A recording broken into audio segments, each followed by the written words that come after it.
عالم دین، نہ جو دیوبندی تھے نہ بریلوی تھے، جو سب علماء مانتے ہیں کہ یہ بہت بڑے عالم تھے، علامہ ابو الخیر محمد بن محمد ابن جزری شافعی، یہ حنفی بھی نہیں تھے، یہ شافعی عالم تھے۔ 833 میں آپ کی وفات ہے۔ آپ نے میلاد کے اوپر کتاب لکھی، عرف التعریف بمولد الشریف۔ یہ کتاب آپ کو چاہیے تو پی ڈی ایف کی صورت میں آپ ہماری ویب سائٹ RazibhaiyaOnline.com کے اوپر پی ڈی ایف کے فولڈر کے اندر اہل سنت کا جو عقیدہ قائد اہل سنت کا فولڈر ہے، اس کے اندر ہماری ویب سائٹ کے اوپر یہ کتابیں میلاد النبی کا لکھی جانے والی، کثیر علماء کی کتاب لکھی جانے والی آپ ڈاؤن لوڈ کر سکتی ہیں۔ تو یہ علامہ ابن جزری شافعی کیا کہتے ہیں، میلاد کے عنوان پر ایک کثیر ابواب قائم کر کے ایک تذکرے کی ہیں میلاد کے اوپر۔ اس کے اندر انہوں نے ابو لہب والی جو روایت ہے صحیح بخاری کے اندر، اس کو لکھ کر کے اس کے اوپر کلام کیا۔ اور حضور پیدا کب ہوئے، جو لوگ کہتے ہیں نا جی ثابت نہیں ہے، اگر ثابت نہیں ہے تو یہ جناب سب سے پہلے تو ان علماء پہ کرو تنقید۔ میں نے پہلے کہا تھا کہ ربیع الاول کی تاریخ، پیدا ہونے کی تاریخ پر 4 قول ہیں، ان 4 قولوں میں سے ایک قول 12 ربیع الاول کا ہے، تو جمہور نے 12 ربیع الاول لیا ہے۔ اگرچہ دلیلتاً یہ ثابت نہ بھی ہو کہ 12 ربیع الاول ہے یا نہیں، لیکن علماء نے جب اس کو ایک خاص کر لیا ہے تو اسی دن کو جو ہے ربیع الاول یعنی حضور کی پیدائش مانی جاتی ہے۔ اب کوئی یہ کہے جی یہ خاص کر کے منانا بدعت ہے، جیسے کہ بعض لوگوں نے بلنڈر چھوڑے ہیں کتابوں کے اندر، تو اس کے اوپر میرا کلام آ چکا ہے پہلے ہی کہ خاص کر کے منانا، حضور کے نبیوں کے پیدائش کے دن کو خاص کر کے اس پہ سلام پڑھنا منانا، یہ اللہ کی سنت ہے۔ اللہ نے قرآن میں اس خاص کیا ہے نبیوں کے پیدائش کے دن کو اور اللہ کے رسول کے دن کو، وہ میں آلریڈی کلام میرا آ چکا ہے، آپ لوگ سن سکتے ہیں۔ تو حضور کا نسب کیا ہے، حضور کی جو ہے شان، اور حضور وسلم کے جو ہے آدم علیہ السلام سے لے کر کے جو ہے پاک عیسی علیہ السلام تک آپ کا نور کا منتقل ہونا، اس کے اوپر روایتیں اکٹھی کیں۔ حضور کی زوجہ جو ہے کے متعلق، حضور کے اولاد کے متعلق چیپٹر قائم کیے، مکمل سیرت کے اوپر لکھا، اور حضور کے میلاد کے اوپر بھی جو ہے حضور کی میلاد کے اوپر فرد کا اظہار کرنا چاہیے یا نہیں، اس کے اوپر بڑا طویل کلام کیا ہے۔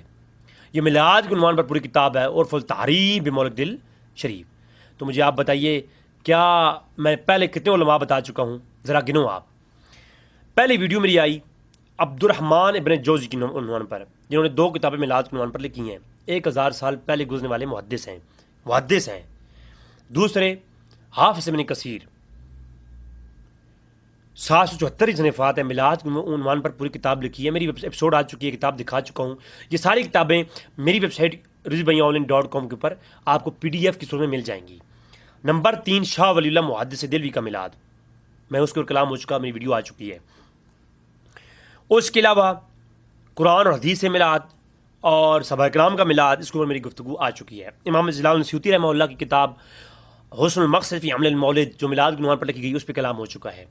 ملا علی قاری کی کتاب المولد الروی فی مولد النبی میلاد کے عنوان پر لکھی گئی، تیار ہو چکی ہے، وہ ویڈیو اپلوڈ ہونے والی ہے، انشاءاللہ وہ بھی آپ دیکھ سکتے ہیں کہ وہ میلاد کے اوپر ایک بہت ہی اہم کتاب۔ اور کیا وہ سارے یہ علماء بدعتی ہیں؟ سوال تو یہ بنتا ہے۔ بریلویوں سے پہلے، امام احمد رضا خان کے پیدا ہونے سے بھی پہلے، بلکہ بریلی شہر کا نام بھی ابھی نہیں پڑا، یہ بریلوی شہر بھی نہیں تھا، اس سے پہلے 900 سال پہلے کے علماء نے اس عنوان پر کتابیں لکھی ہیں۔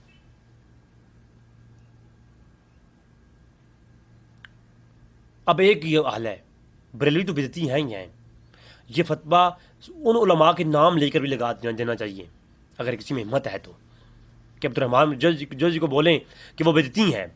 اگر عبد الرحمن جوزی پر کوئی جرأت کر کے کہنا کہ وہ بدعتی ہیں، تو پھر اس تاریخ اسلام میں چاہے وہ دیوبندیہ ہوں یا غیر مقلدیہ ہوں، سارے کے علماء نے اپنی کتابوں میں عبد الرحمن جوزی کو بطور حجت پیش کیا ہے۔